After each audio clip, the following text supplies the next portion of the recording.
Good morning. Welcome to the webinar today titled Incident Reporting Requirements and Best Practices. I apologize for the slight delay. I was talking away, but I was still on mute. So we're going to get started now.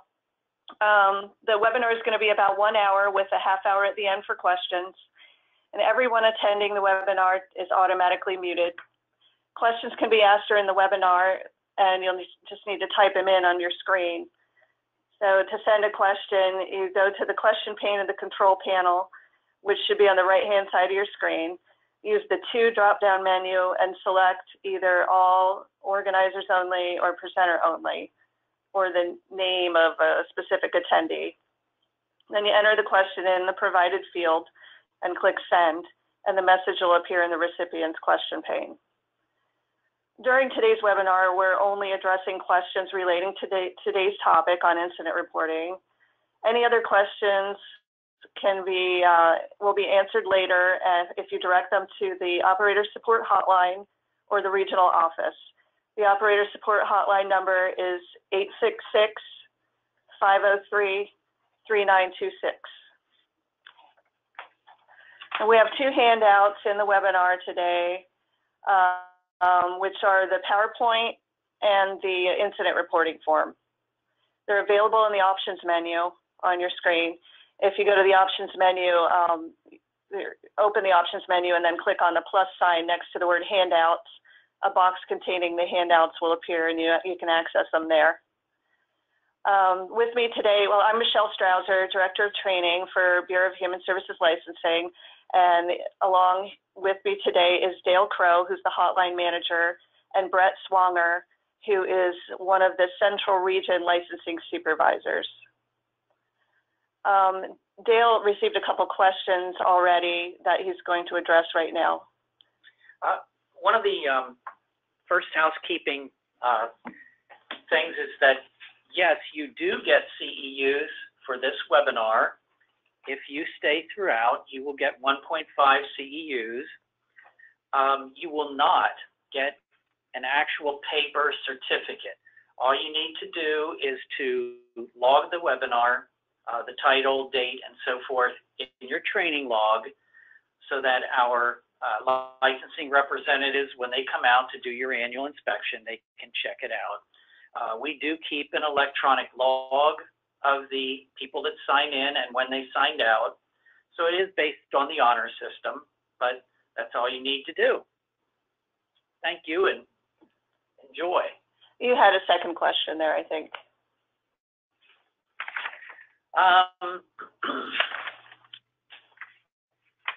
If multiple people are going to be listening in from the same location,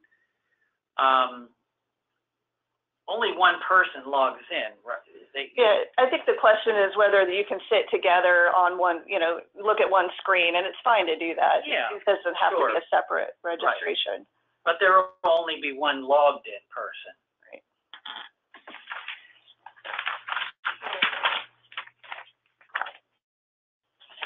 Today's webinar is being recorded, and we will be putting it on our website along with our other webinars. And to access this one and any past recorded webinars, you can just go on our website and I'll show you where to find it here. Click on our link to our website.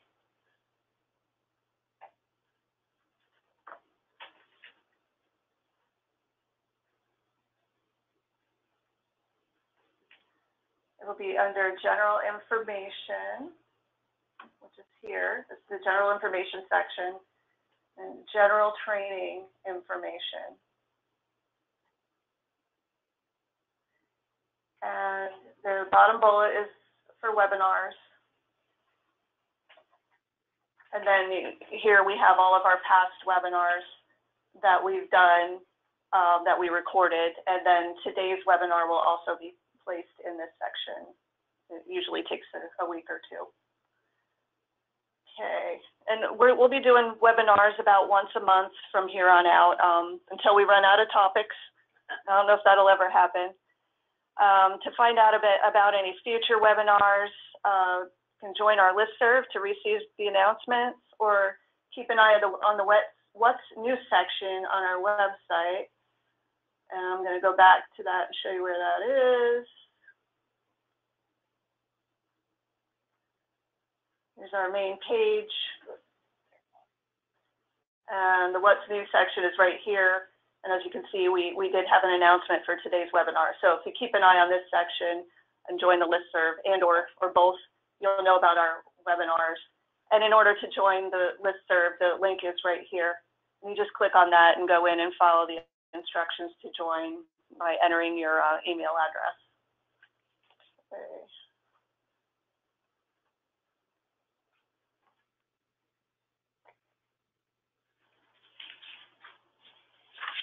Okay.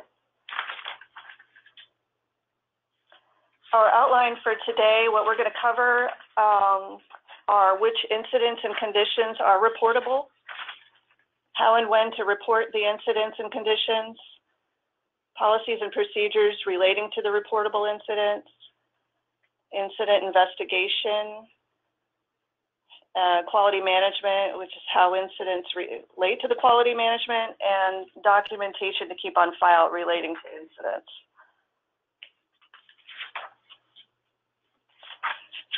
So we're going to start out with the regulatory requirement, and I'll just read this quickly. It's under 2600.16C. The home shall report the incident or condition to the department's personal care home regional office or the personal care home complaint hotline within 24 hours in a manner designated by the department. Abuse reporting shall also follow the guidelines in 2600.15 relating to abuse reporting.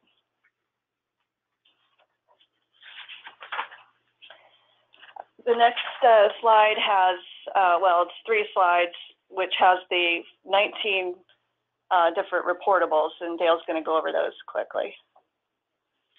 Okay, so first, of course, is death of a resident. We'll go through them, and then if there's any questions, we can come back to that. A physical act by a resident to commit suicide. 3, a serious bodily injury or trauma requiring treatment at a hospital or medical facility. This does not include minor injuries such as a sprain or minor cut. 4, a violation of a resident's rights in 2600.4.1 to 4.4 relating to resident's rights. 5, an unexplained absence of a resident for 24 hours or more, or when the support plan provides that a period of less than 24 hours of the resident is needed to be reported, or an absence of a resident from a secure dementia unit. 6, misuse of residents' funds by the home's staff persons or legal entity.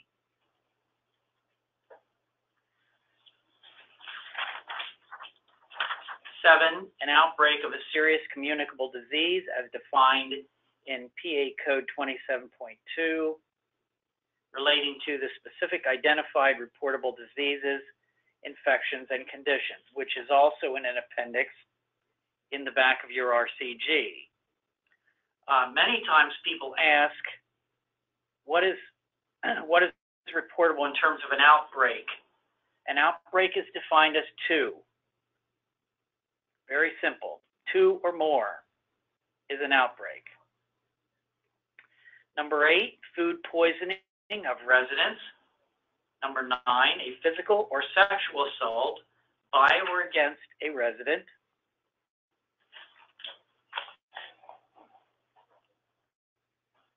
10, the fire or structural damage to the home.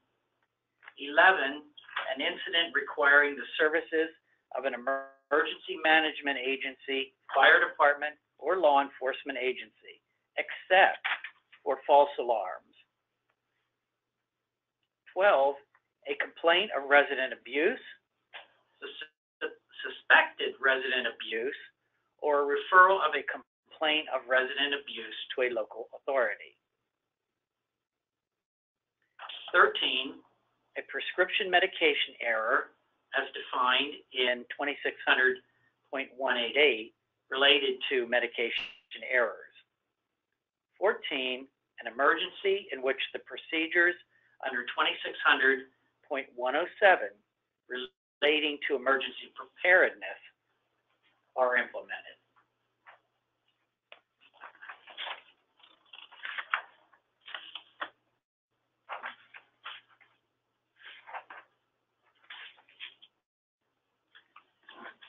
Fifteen, an unscheduled closure of the home or relocation of residents.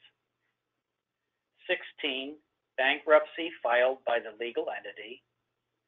17, a criminal conviction against the legal entity, administrator, or staff that are subsequent to the reporting on the criminal history checks under 2600.51. 18, a termination notice from a utility. And 19, a violation of the health and safety laws listed in 2600.18 relating to applicable health and safety laws, which again is in an appendix in the back of the RCG. Actually, it's, I believe, right after the reportable incident. Okay, and I'm just going to stop here for a second. We do have, there's still some confusion about whether people have to log into their own computer to get credit for the training. And the answer is no, as long as you're on the training and your supervisor is logging it in on the training log, or whoever's responsible for that you attended. There's no reason that each person has to log in on their own separate computer. You can sit together on one computer if you like. We won't have record of that here, but you will have record of it in the home that these staff took this training. If you put it on your training record, it should be fine. They can have credit for the training. And this does also apply to assisted living. That was another question I had. The regulation numbers might be a little off depending on the assisted living regulations, but this is just general information that would cover both 2600 and 2800s. Okay. Yes, and one question we just to reiterate, we will be talking about 26 and 2800. Yes, it's just we don't have any, as far as the CEUs go, we don't have any system developed where this webinar program can automatically give you a CEU. Maybe we can look into that at some point, or give you a certificate. But as long as you keep track of your training, you can have CEUs for it. It doesn't have to be a certificate. Okay, this list of reportables can also be found in our regulatory compliance guide. Just as another point here to interrupt briefly, no, we do not see the questions coming in. They are handed to us. Right.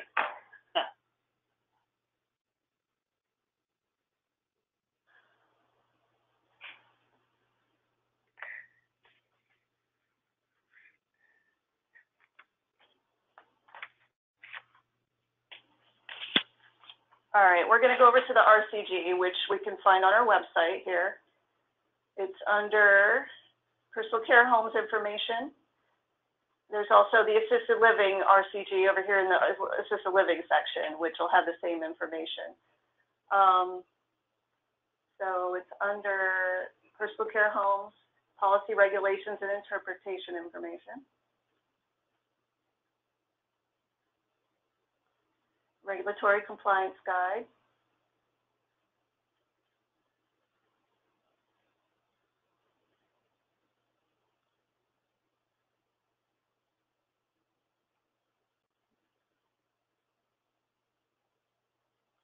All right. It's in Appendix A, which is in the back of the guide. So we want to go scroll to the back. How do I get to the bottom? I don't have a scroll bar here. Go to the page. Help me out here, Brett. It's on TV environment. Is it sound on this? No, I'm just trying to scroll to the bottom of this document, which I don't have a scroll bar. Okay, now I think I can't see it.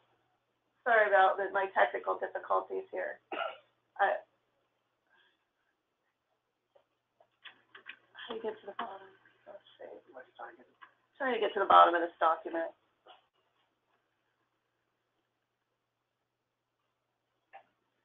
There.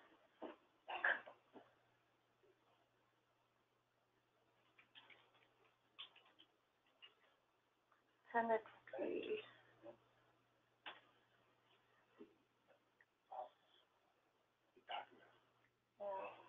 All right. Here we are. This is at the end of the RCG. It's Appendix B. Appendix A also it's a list of all the reportables. And then Appendix B breaks them down and gives more information about reporting, whether you need to, which ones you need to report, which ones you don't. Gives you a little guidance there. We'll be going back to that towards the end when we talk about some specific reportables.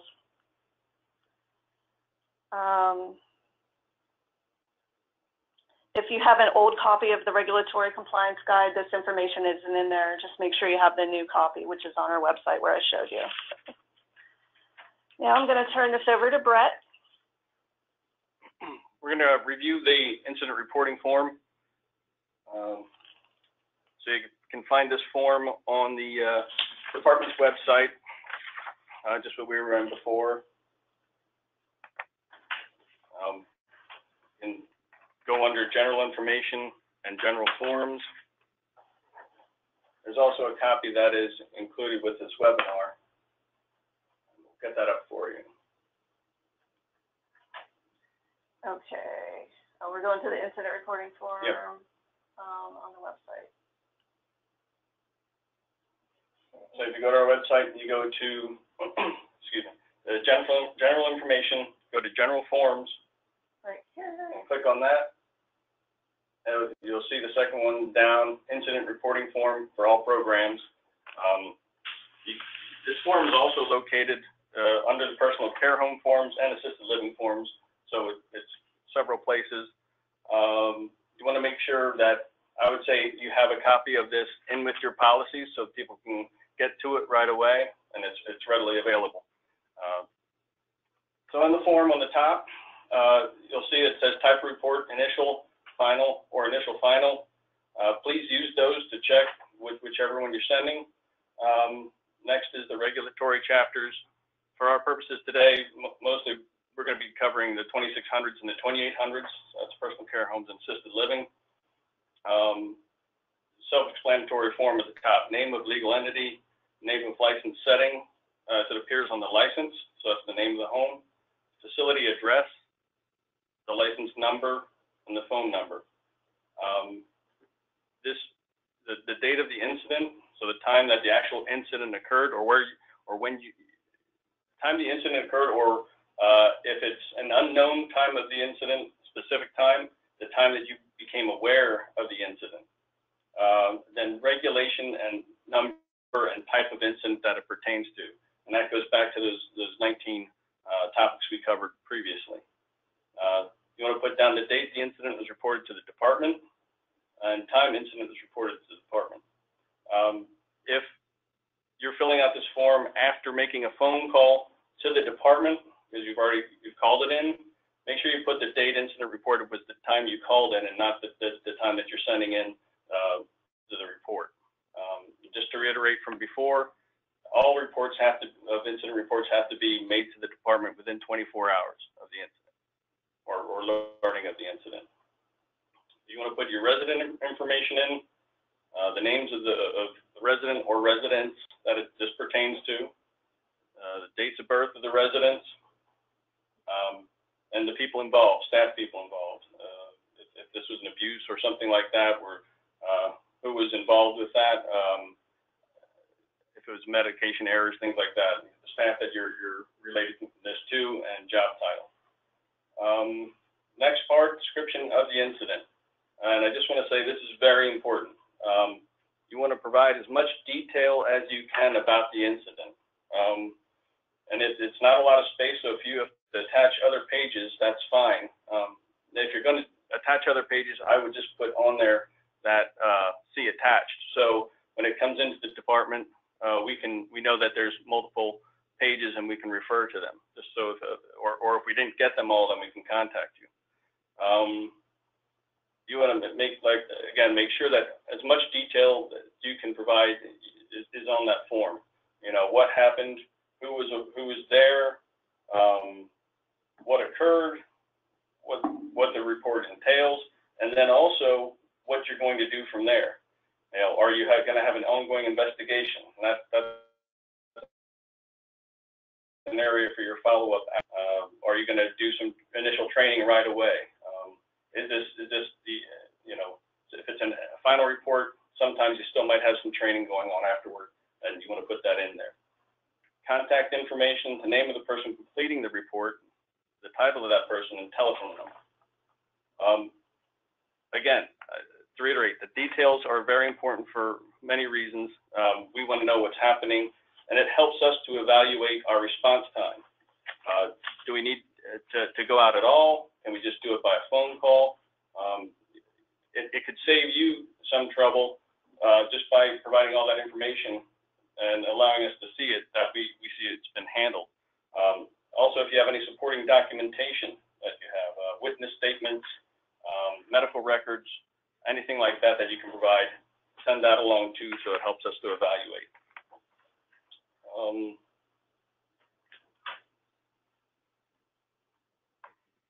I'm going to click over to show where to find the regional office contact information on our website.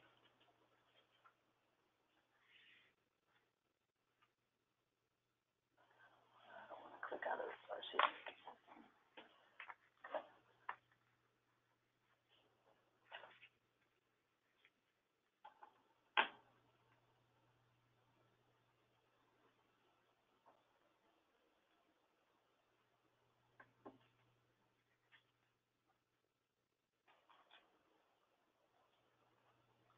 Okay, our contact information is available on the website. Should be under Personal Care Homes information, Personal Care Homes regional offices. So if you need to know where to send your incident report, if you're in the central region, one of these counties, your home, then you would send it into either email it, scan it, and email it to this resource account, and they'll receive it at the regional office, or here's their fax number. So this is where you find the information for where to send your incident reports. I'm going to go into additional reporting requirements.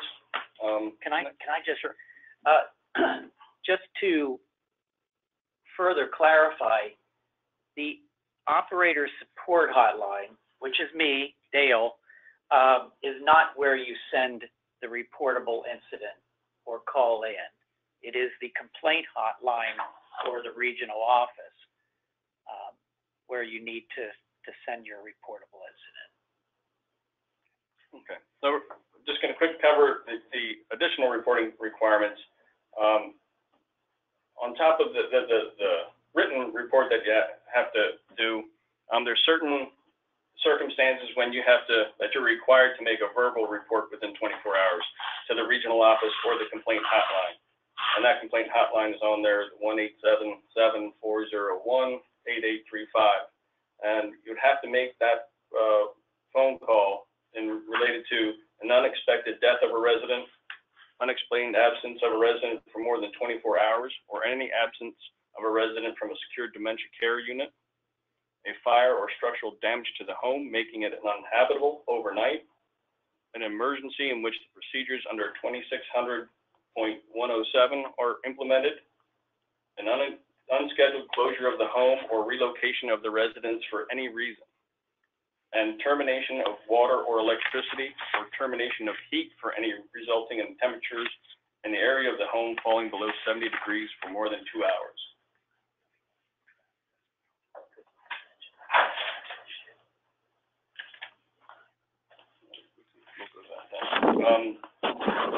So verbal report, when you call that in, you have to include all the information that's included in the incident reporting form that we just covered in the verbal report.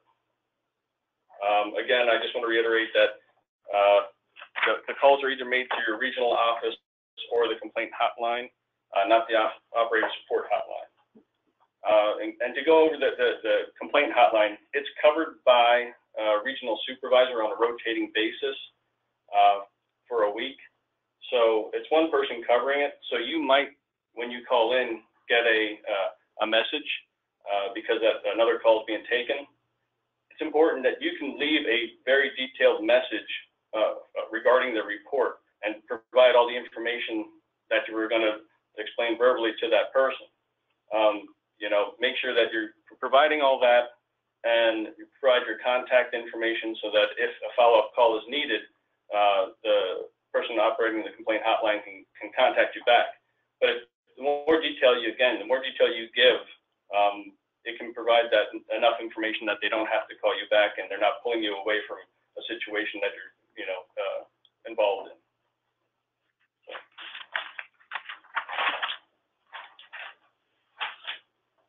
Just going to go into additional requirements for suspected abuse. And this is in regards to older Adult Protective Services Law and Adult Protective Services Law. So under 2615A, this is also a requirement for assisted living. The home shall immediately report suspected abuse of a resident served in the home in accordance with Older Adult Protective Services Act and 6 PA Code Sections 15.21 to 15.27 relating to reporting suspected abuse and comply with the requirements regarding restrictions on staff persons. So a big thing to understand is you don't have to be sure that the abuse happens. You don't have to verify that abuse did occur. It's suspected, and it has to be reported immediately upon that suspicion. So as soon as someone comes to you and with that report, that mandates that starts the mandated time frames. You have to make a call. What you have to do in that situation, once you get an abuse and neglect report, you have to make a call to AAA to report, and that's a 1-800 number. 1-800-490-8505. That will allow you to make a report for people who are over 60 and under 60. It'll direct you after calling that. You're responsible for completing a mandatory abuse reporting form. This, prior to the APS, which is Adult Protective Services coming in, it was known as the Act 13 form generically, but now it's the mandatory abuse reporting form. This is also on our department's website. You can find this by going to the department website. If you choose Adult Protective Services and choose Act 70 mandatory reporting form, that's the form that you'll use to report both to over 60 and under 60. It's just an easy way to find it because you know that you have access to that website. But I should mention, it's still okay if you have old Act 13 forms, it's still okay to use those. They just updated the form so it would apply to both over 60 and under 60. But if you use an old form, that's fine as well. It's got the same information. Yeah. So Brett, if a resident comes to one of the staff and says, someone hit me in my room or what have you, and the staff have not had any opportunity to really investigate that themselves, should they still report that immediately? They should follow the reporting procedures and protocols of the home. Mainly, most times that goes to a person who's responsible for reporting it, say the administrator, but that administrator has to make those reports right away, just based upon the allegations and the suspicion, not verification.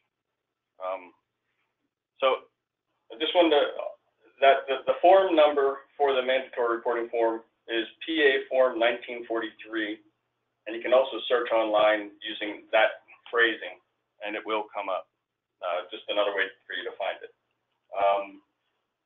So you have to complete that mandatory abuse reporting form and send it to the local area agency on aging if it's over a person over 60 or over, or to Liberty Health if it's a person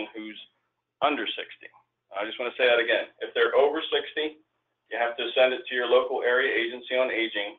And if they're under 60, or I should say area agency on aging if they're 60 and over, or if they're under 60, it goes to Liberty Health.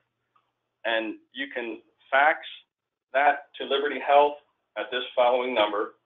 It's 484-434-1590.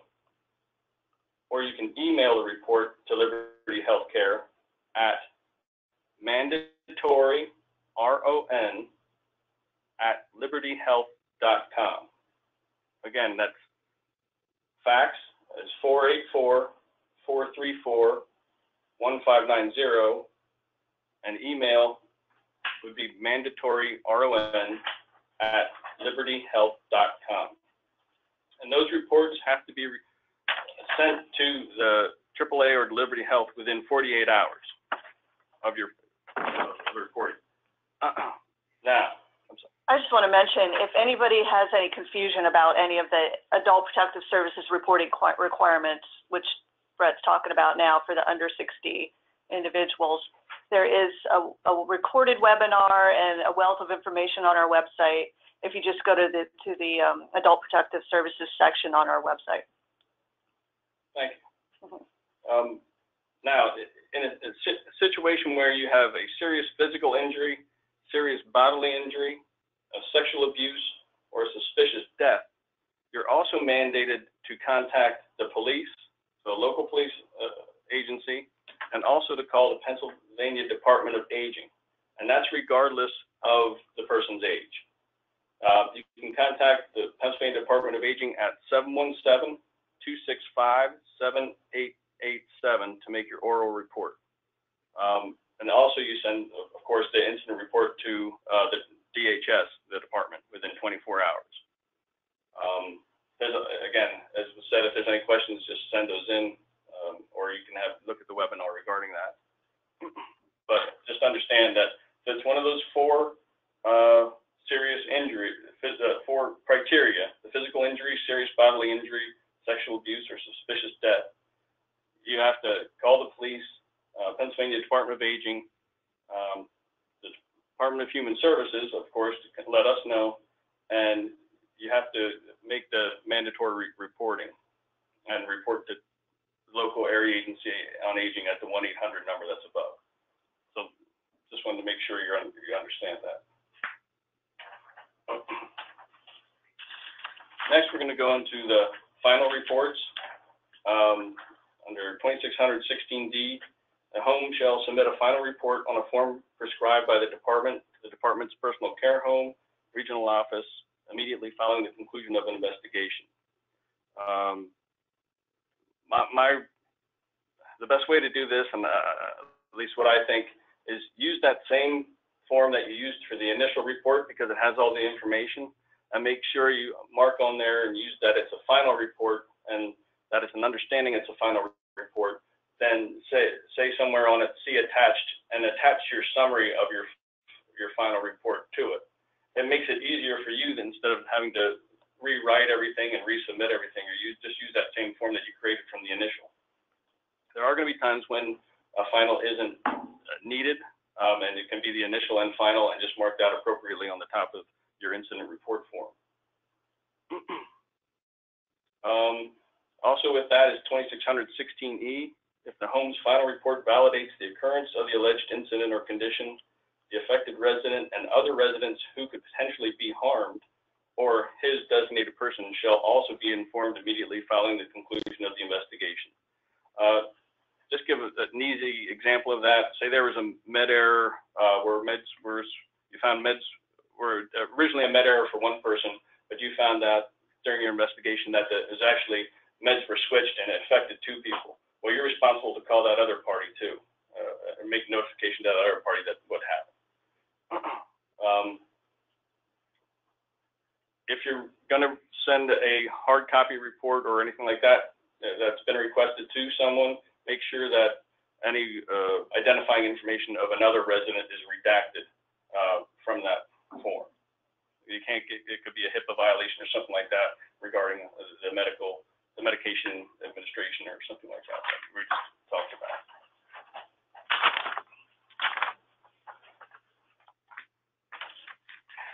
Just going to go through some policies and procedures. In 2616B, you're required that the home shall develop and implement written policies and procedures on the prevention, reporting, notification, investigation, and management of reportable incidents and conditions. So your policies and procedures have to cover each of those things. And I would say in your policies and procedures, make sure that it's highlighted or some way distinguished. So when inspectors come to review it, or it's easily seen and they can see what your processes are. You want to have something regarding prevention, how the home will identify and keep each type of incident from happening. It can cover different trainings, in services, monthly meetings, things like that. Reviews. It needs to cover reporting policies. This should be a detailed structure of who gets the initial report and how is it directed to the administrator. Should be who's responsible for reporting. Then your notification. Who is responsible for notifying DHS and the applicable agencies, and how will they be notified? I would have phone numbers readily available for Department of Human Services, the complaint hotline or regional numbers, law enforcement, the PDA number, your local AAA number, the fax number for Liberty Health. I would have those readily available so that it's easily to get. And I would include a copy of the forms with your policy so that they can get those, the incident reporting form as well as the mandatory reporter form. That way that you have it up right there and you can go to it immediately. And just to add, when you're writing policy about who is responsible for reporting in your various agencies, it would be preferable not to put specific names of people, but rather their title, because people do move along, and it would be more appropriate to say the clinical coordinator will report thus and such, rather than Mary Smith will report. So. That's really good advice. And there's also, when you're outlining who should be making these reports, have a contingency plan in place too. If you designate the administrator to be the person making all the reports, well, have a plan in place if that administrator is out for an extended period of time on vacation or anything like that, so that everyone is apprised of who it falls on next. A lot of times, because I see that happening with homes sometimes, that when the administrator is out for a period of time, it doesn't get reported, and then you're in violation of the regulation. Or it gets reported late, I should say, and the administrator only reports it once they get back and are notified. So, going to roll into investigation. This is an outline of what is the method and who is responsible investigating the incident. You want to, designate who has that responsibility and how it starts, what the responsibilities of each person are. Again, as I said before, it's very important in the policies to include the phone numbers of the places I said in the forms. I would include areas of things that you want to look at, an outline of what should be looked at as far as, the resident record for past incidents. You want to look at the call bell logs, home's resident notes or shift logs, new physician orders, MARs. I would outline as much as possible of what you want them to look at when an investigation is going on, so that they know that these things have to be hit.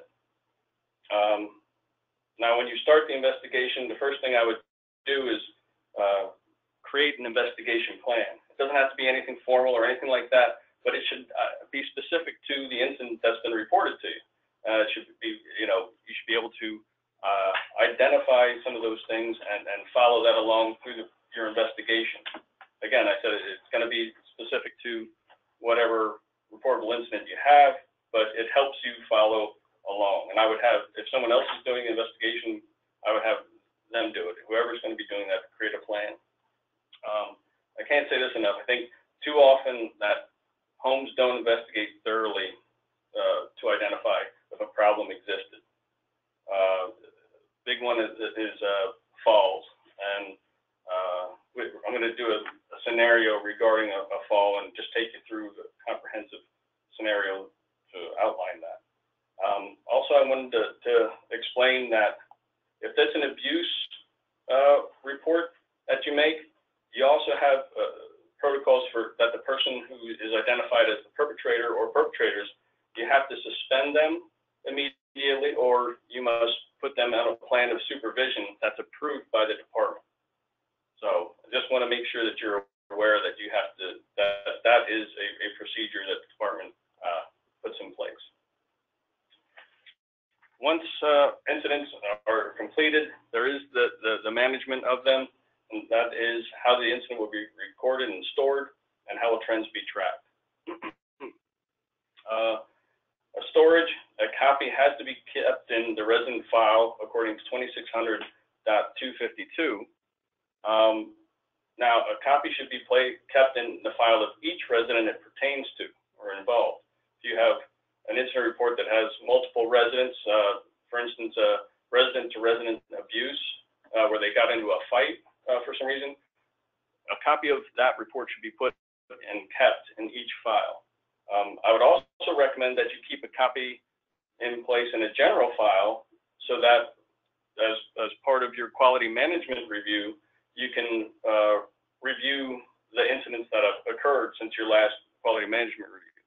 And that takes us into that part of it. Because under 2600.26a, all homes are required to establish and implement a quality management plan. The plan has to be a periodic review and evaluation include, number one, reportable incidents and condition reporting procedures, complaint procedures, staff person training, licensing violation, and plans of correction if applicable, and resident or family councils, or both if applicable. So, like I said, for storage, keep a copy of it in each resident file, and also copies so that you can quickly review it during your quality management meetings.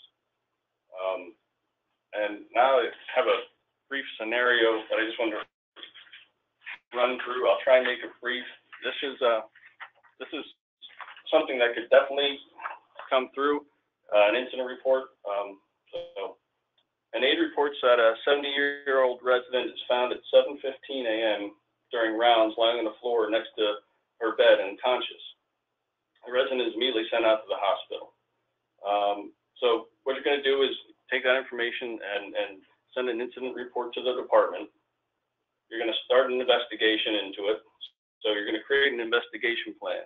Things you might look at are a RASP review, call bell review, look at the past incidents regarding that resident, interviews with staff who found the resident first, interviews with the staff who last saw the resident, and if the resident has a roommate. Could also look at any nursing notes or anything like that, or doctor's orders that have changed, anything that might have led to what you can consider a fall, and it was an unwitnessed fall.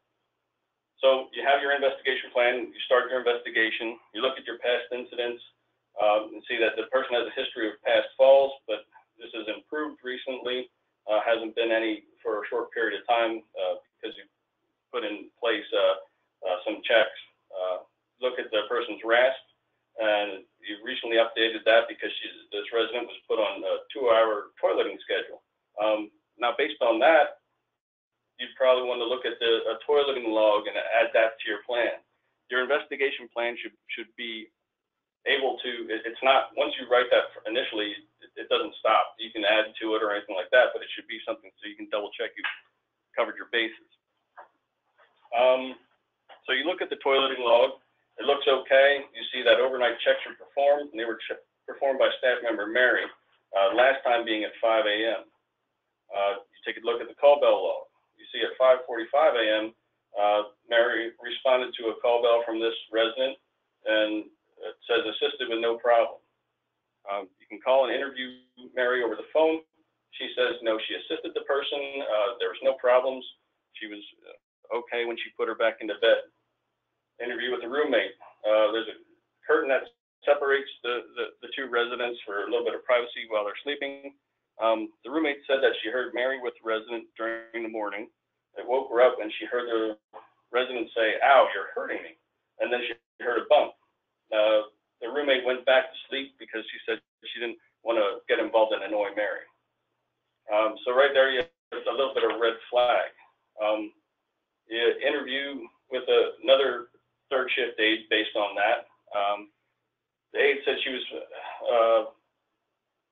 responding to a call around 5:30, 5:40 a.m. and she walked past the room that Mary was in with this resident and heard Mary loudly saying, get out of bed. So another red flag that you want to follow up on.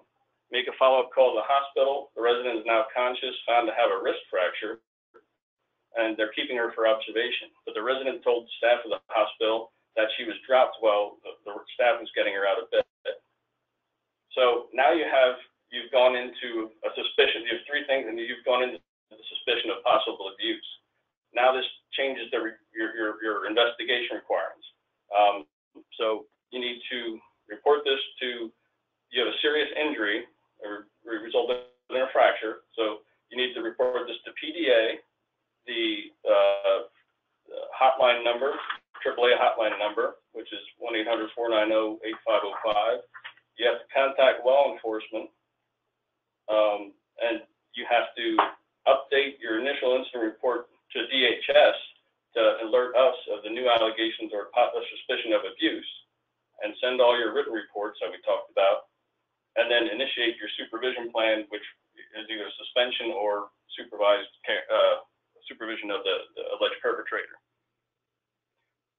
You do a follow-up interview with the resident at the hospital. Mary says the resident says Mary came due to her call bell, seemed annoyed, was moving too fast and pulling her out of bed by the wrists. All she remembers is falling. You do your follow-up. Based on this information you have now, you do a follow-up with Mary, who admits to the resident falling during care. Based upon your investigation and the admission, you decide that Mary was the perpetrator and it was abuse, and you terminate Mary. Now you also have to contact the resident and the resident's designated person regarding the outcome in accordance to 16E.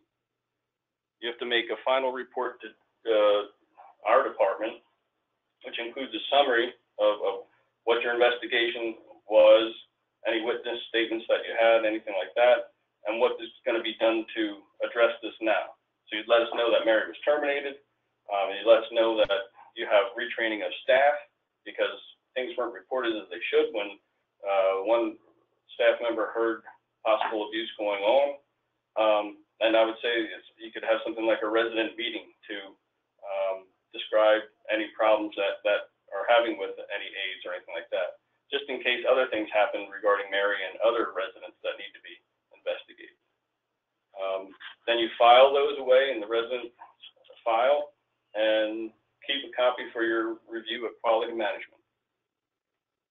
Just wanted to give a quick scenario, and that's, and I just did that. That could very well happen, and it's instead of seeing a fall and saying, oh, it was unwitnessed, the resident fell, no one sees anything, it can show how, by doing a proper investigation, you can find how it really came about. I hope that was helpful. That was a really good example, and I think it's something that could happen in any home. So, and who's this Mary Smith? Oh, can't tell. All right. So now, we're going to cover some frequently asked questions that might get some of the questions out of the way that we put together, because we have this, Dale answers the hotline, and he gets a number of questions relating to incident reports where people are sometimes confused about how to proceed. The first one is, do I have to report the death of a resident who was on hospice or a resident who passed away in the hospital? And the answer, well, you can find in Appendix B of the RCG. Now, let me see if I can go back there.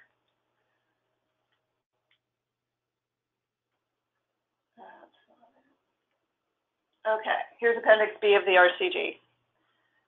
Remember I said it's in the back, at the very end of the current RCG Regulatory Compliance Guide that we have on our website. The very first reportable listed here is the death of a resident. So you could look here and possibly get your answer to any questions you have relating to reporting the death of residents. And I have in here as the answer, the only deaths that need to not be reported are the deaths that occur at the hospital or when a resident is not expected to return to the home, unless the resident was hospitalized as a result of an injury sustained while under the home's care, but all other deaths have to be reported. And I got this answer right here, where it says what does not need to be reported and what does need to be reported. So, you know, whenever I get a question like that, sometimes if I don't know the answer off the top of my head, I look in the RCG, and you can do the same thing and hopefully find the answer. But of course, if you need additional clarification, you can still contact Dale on the operator support hotline. And we did get a question that pertains to, question was if a resident dies while in the hospital or rehab and is on a bed hold or still paying rent for their apartment or room, must this be reported? Well, the fact of them paying rent or on a bed hold doesn't come into play. It's all if the death of the hospital, if it was expected or not. So you don't even look at the fact if they're paying rent or on a bed hold. If the death was not expected, and you know it was sent out for an injury or anything like that, it must be reported. Okay, the next one I have in the PowerPoint is, do I have to report whenever a resident goes to the hospital? And the answer, once again, I went to Appendix B of the RCG. Only serious bodily injury or trauma requiring treatment in a hospital or medical facility must be reported. This does not include minor injuries such as sprains or minor cuts. If the resident goes to the hospital with a possible injury but returns to the home without a serious injury, then the incident report is not required. But I know that sometimes you don't know, when the resident goes to the hospital, you don't know if they're going to come back with an injury or, you know, be diagnosed with an injury as a result of the incident. Sometimes you don't know within 24 hours. So in that case, you would probably want to just go ahead and send the incident report and then do a final after you find out, you know, if the resident was injured.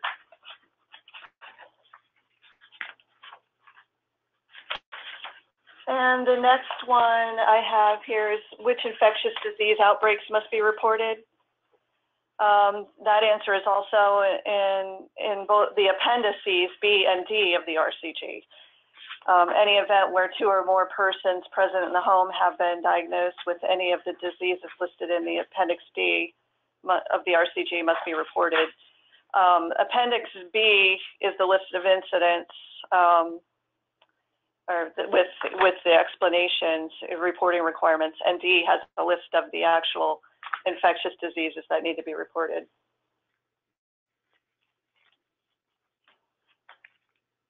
And one more, must I report an incident when the fire department responds to a false alarm due to an alarm system malfunction or other accidental trigger of the alarm? And the answer to that is, if it's a true false alarm, it doesn't need to be reported. A response to a false alarm such as a system malfunction or other accidental sounding of the alarm need not be reported. However, responses to minor events which triggered the alarm, such as burned popcorn, still have to be reported.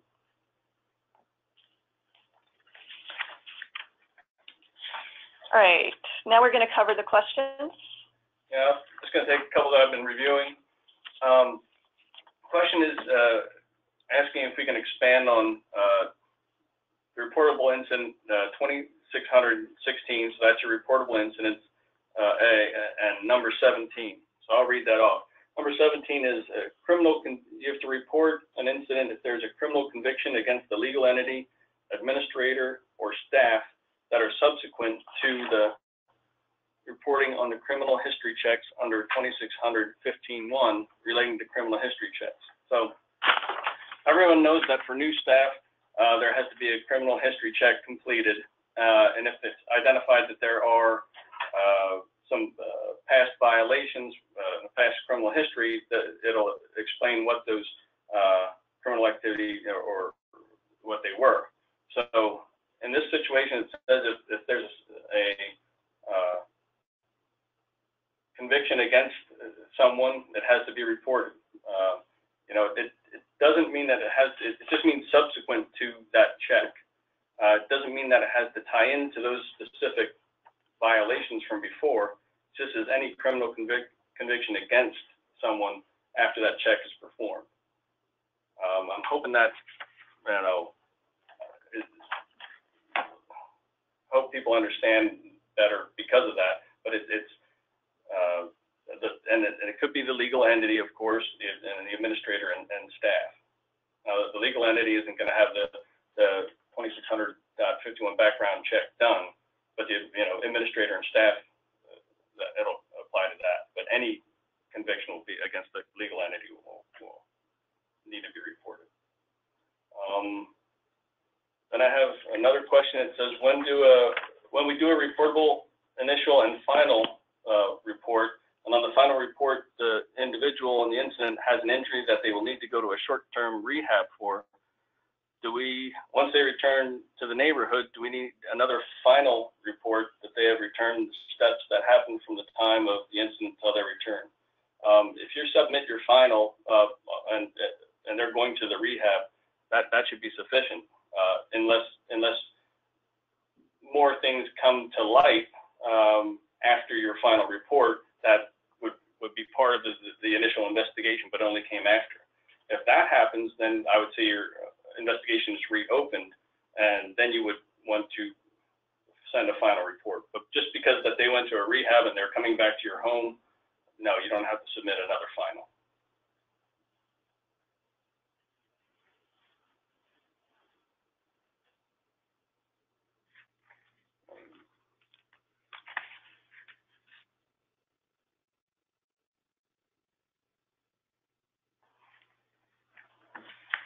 Just looking over some of the questions here.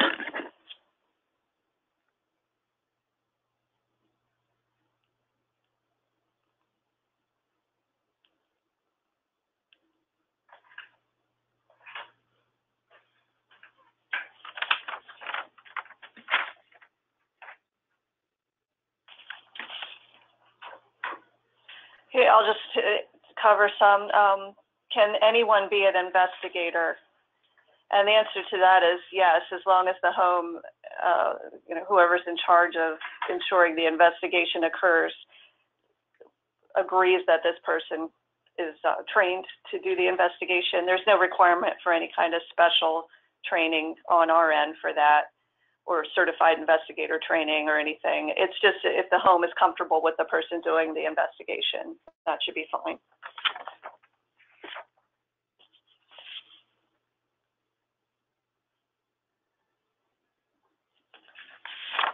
I'll just reiterate while we're looking through some of the other questions and repeat that you will receive 1.5 CEUs. If you're on for 1.5, the amount of time that you're on the webinar, you count towards your training. Right.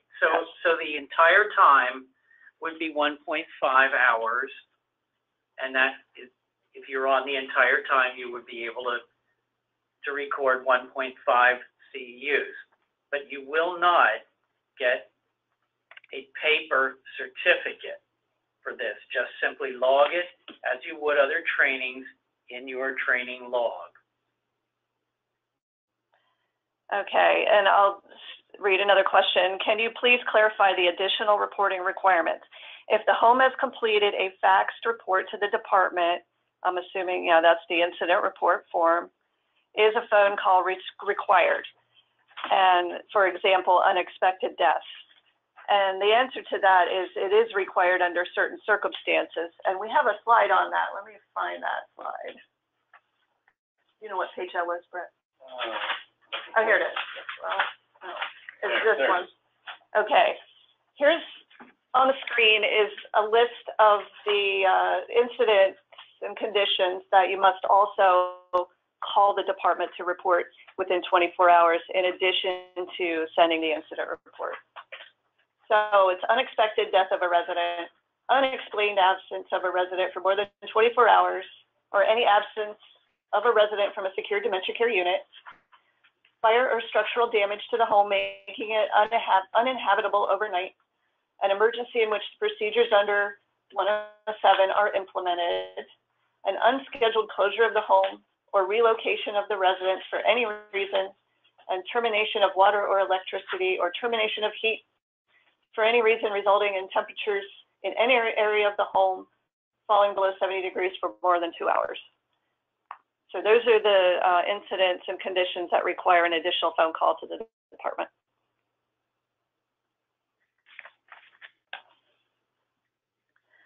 And the next question, I have been instructed by regional office that we must always call into the BHSL, the verbal report, the same as AAA.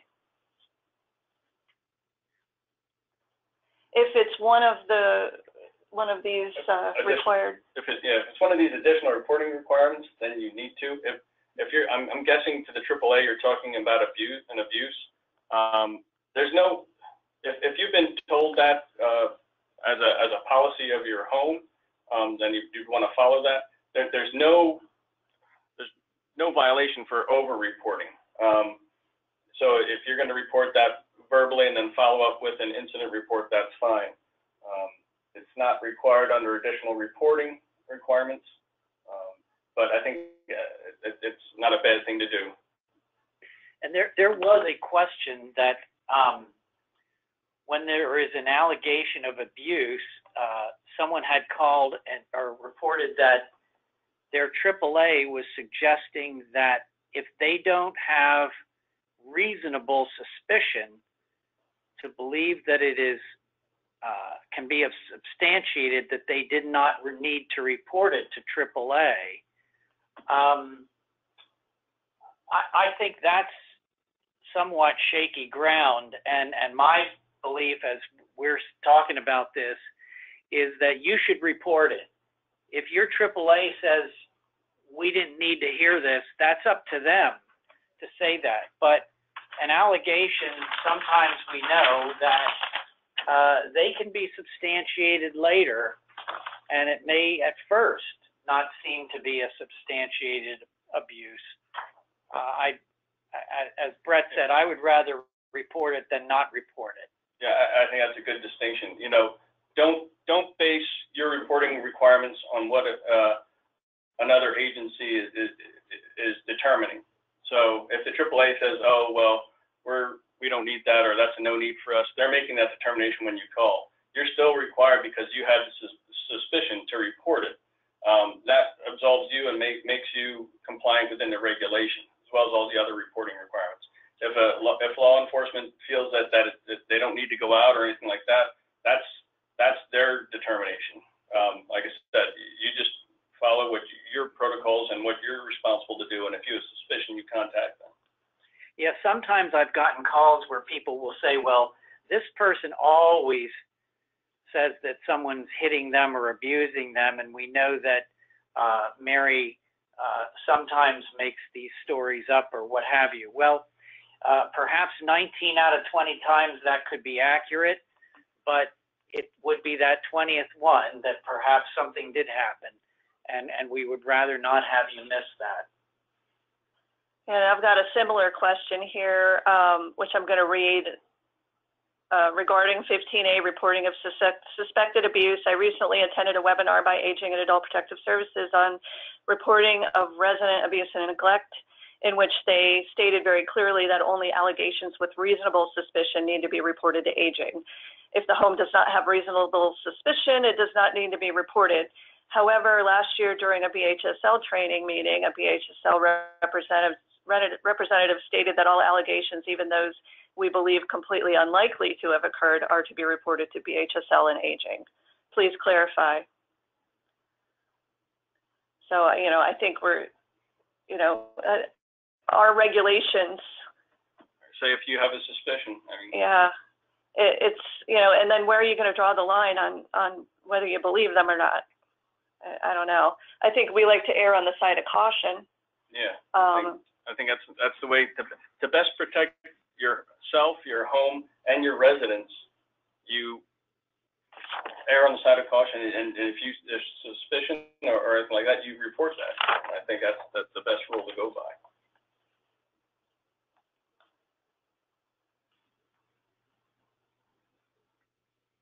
Okay, I'll read another one. Once a community has submitted a reportable incident concerning a suspected or verified case of abuse, once the DHS does their investigation, what is a reasonable time frame to have a plan of correction approved?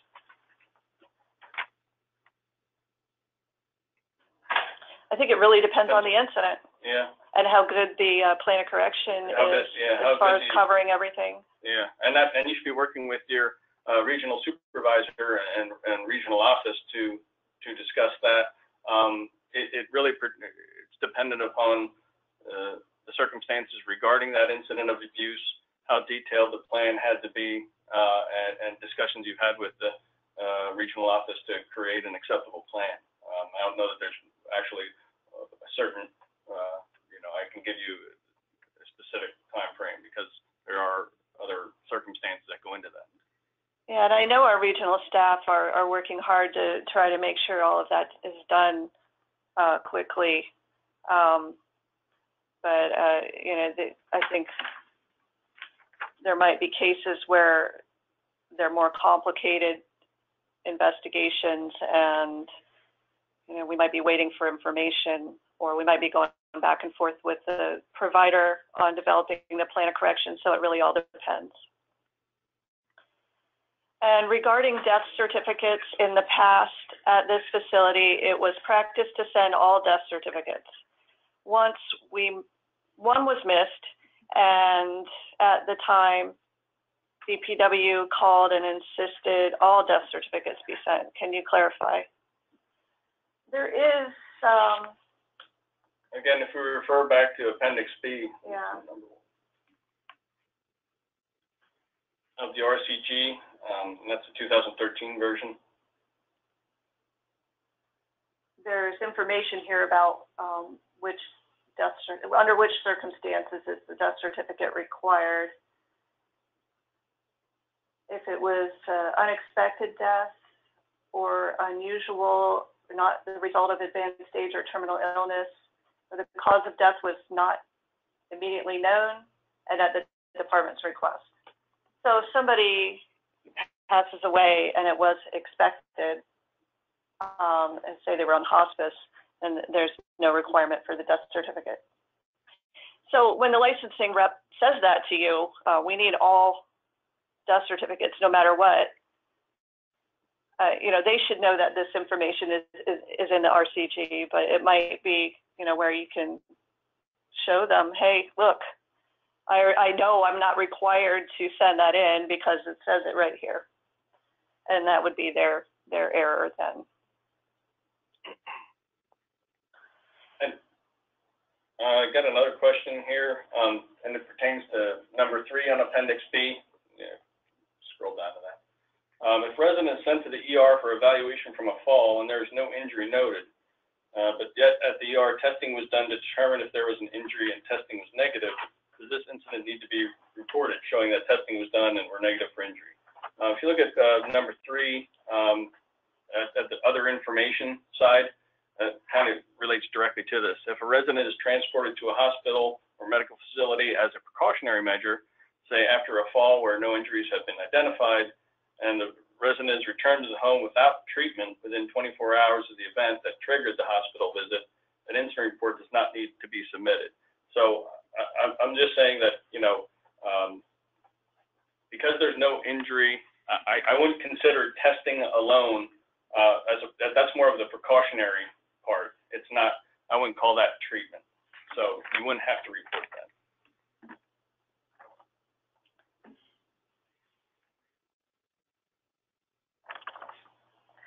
All right. Someone is asking if you could repeat the information for Liberty Health, Yes. Give me 1 second. which is also available on our website. Since Adult Protective Services is actually under Bureau of Human Services licensing, we have a section for them on our website. So again, for Liberty, the fax number is 484-434-1590, and the email address is mandatoryhealth.com. So mandatory RON at libertyhealth.com. And if you need that information too, like it's on you can access it through the APS area on our website. Okay, when reporting for injury, illness, or trauma requiring treatment, which is the one we're on here, notice that, the question includes illness, but the requirement doesn't. It's injury or trauma. If the resident is found to have a new diagnosis, such as finding CHF or an MI, or any condition that the resident has had previously, is this reportable? I would say if it's an injury, a serious injury or trauma requiring treatment, then that would need to be reported. But if it's an illness, such as, CHF, that's not a reportable. Nope. So that would not need to be included.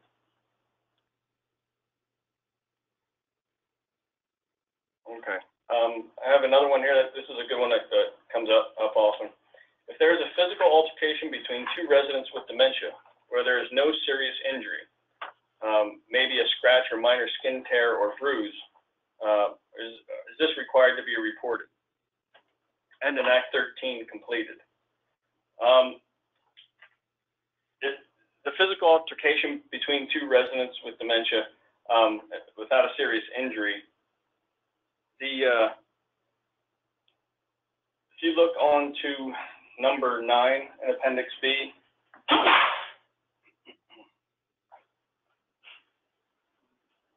so homes must report, if you go to that second bullet, any act of physical violence by one resident against another resident where the victim sustains an injury of any degree.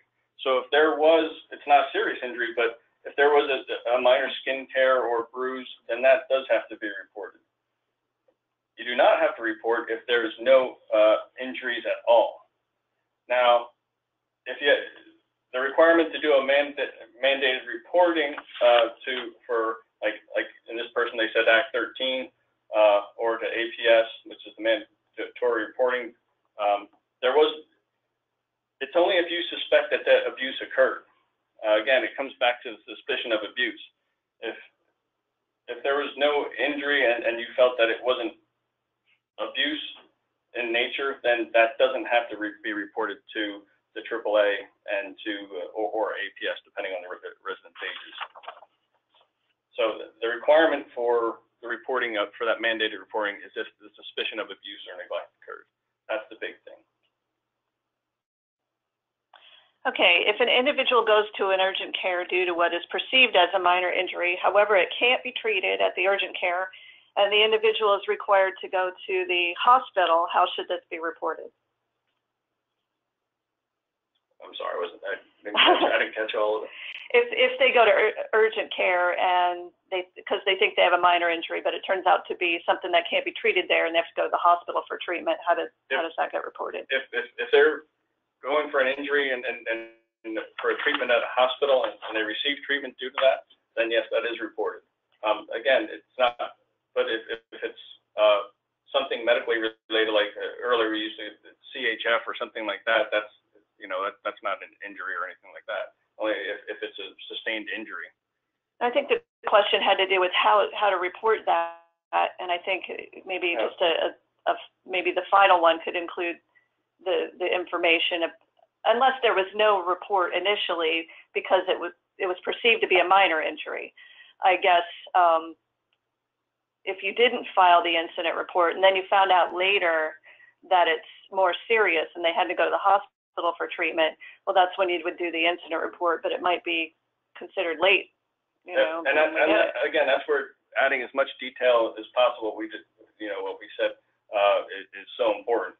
Because if you can give us that timeline and say, person was going there for just minor treatment not related to this and found something much worse and had to go further, if you put that down, that helps us to distinguish that you're not actually out of compliance. It's just you received information at different times.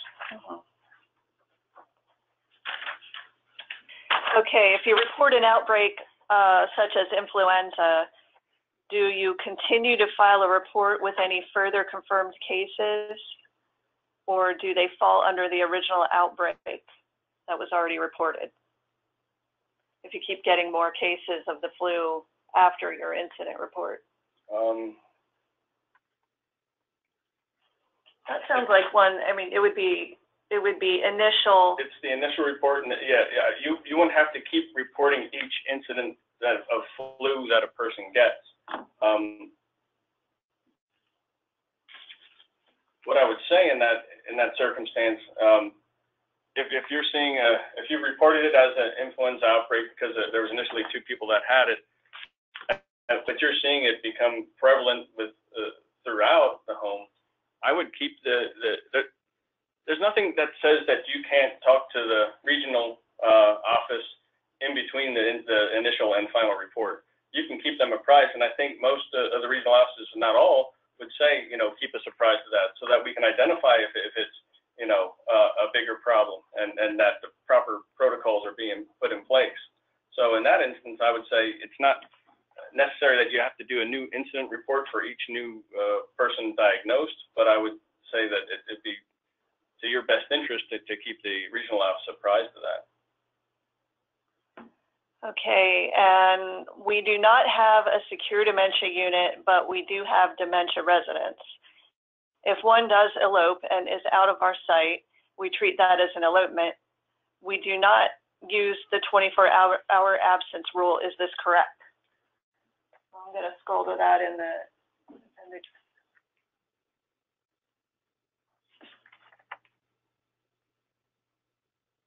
Again,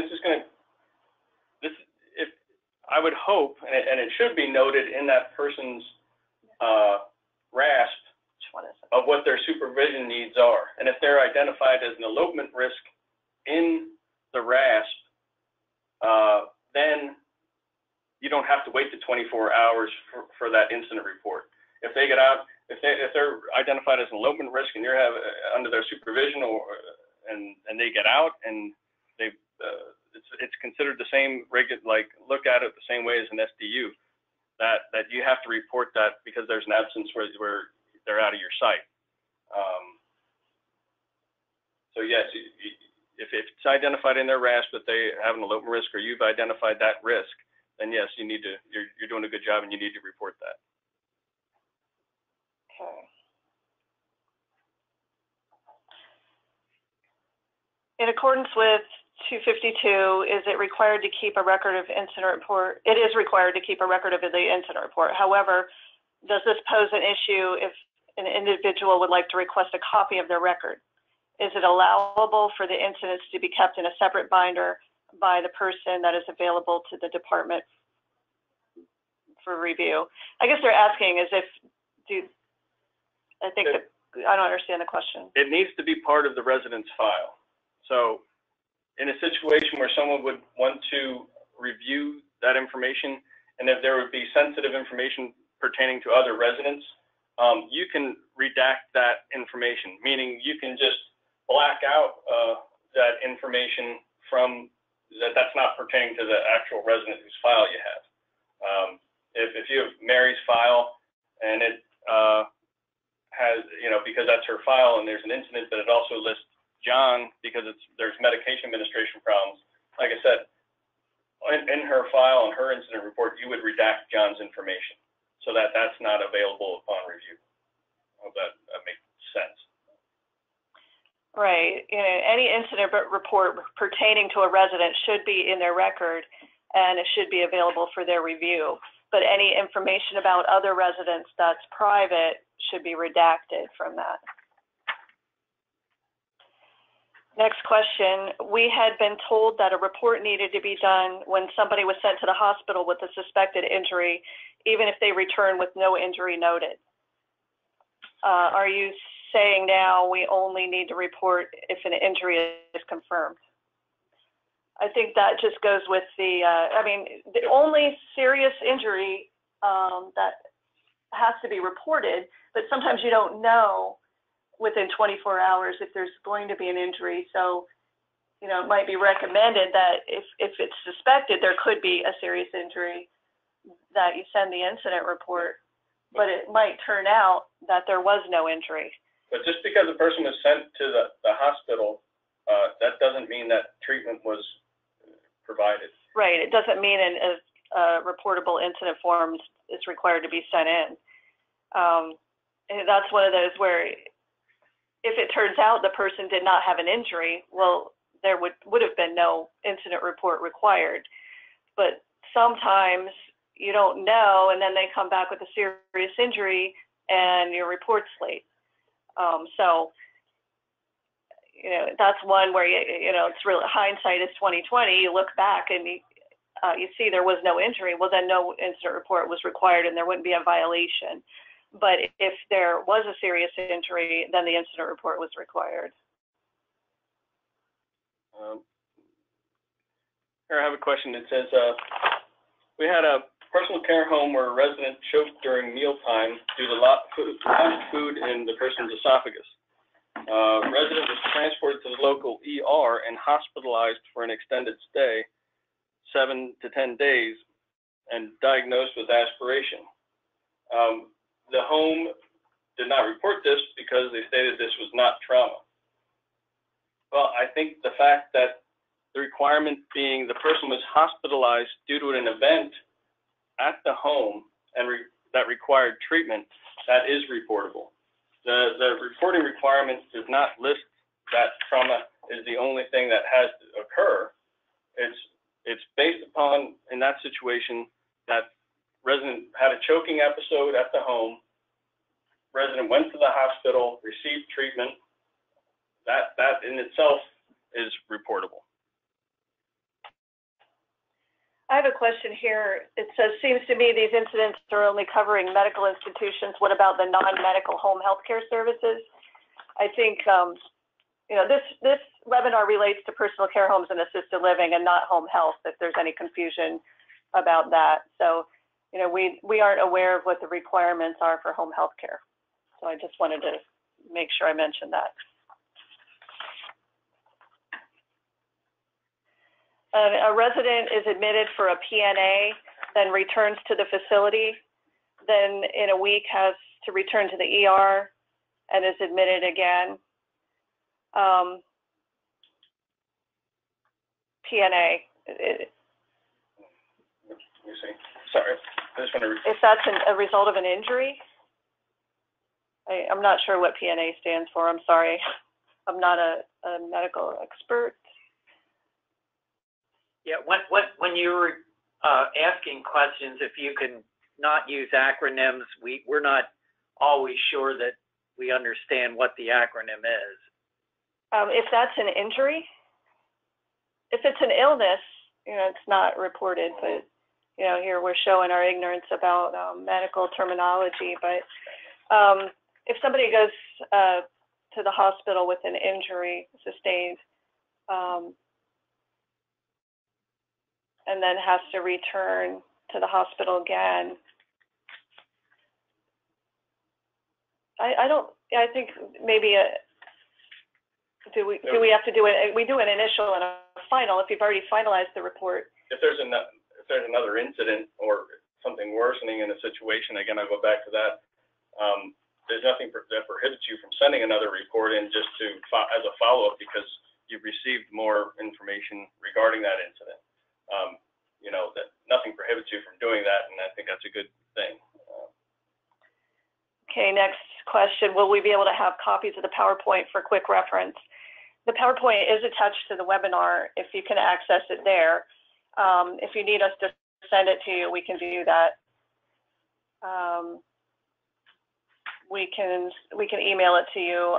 This webinar will be recorded and put on the website, but I know sometimes people would rather or would also want to have the actual PowerPoint, so we can send it to you.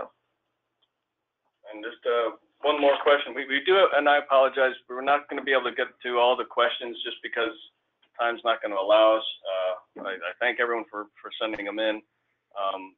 You know, I have one question here.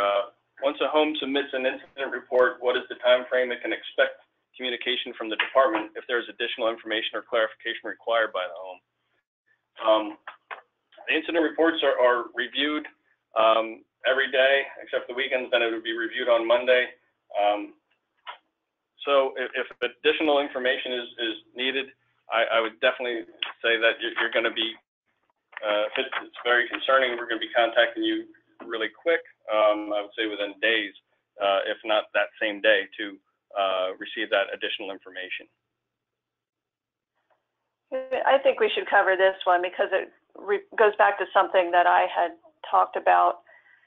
Wouldn't the 24-hour notification to DHS depend on the time you were made aware of the serious injury or actual admission? I'm going to say it depends. If that serious injury or condition, say, was an allegation of abuse, and for whatever reason that the resident just came forward about something that happened 2 months ago and gives a specific date or time frame, well, we're not going to hold you to being out of 24-hour compliance because you were only informed of it then.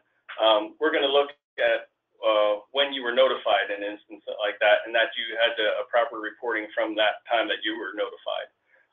Now, if it's an injury that person fell, broke her leg, and had to be sent out to the hospital, well, we're not going to look at the time that the administrator was informed to start the 24-hour. I'm going to look at the time of that incident occurring because that should be the point of time of the incident. So it's not I can't say it's always the same because there's different scenarios. What the main thing is that you want to report it as soon as something you're notified or something that happened. But only in rare circumstances, as I said about the abuse or something like that, where there's a lag of time frame from the occurrence of the incident to when it was reported to in a situation like that, that will take that into consideration. Again, in instances like that, be detailed on your incident report and an account of what happened, and then, so we can make a follow-up or we can find out what actually happened to make our determination on that. Okay. I'm hoping we answered as many questions as possible, and some of them, that we still have are already answered by answering the other questions. But, we're out of time. It's 11:30, so we're going to have to end the webinar here. Please feel free to call in. We'll make sure we contact everybody who still has an outstanding question. But if you have any other questions as well, please feel free to contact Dale Crow on the operator support line or, your regional office. I showed you where the contact information is there. Please feel free to ask questions. Take a look at the Appendix B in the RCG if you haven't already, and hopefully that'll help answer some of your questions. But thank you all for joining us today, and have a great afternoon.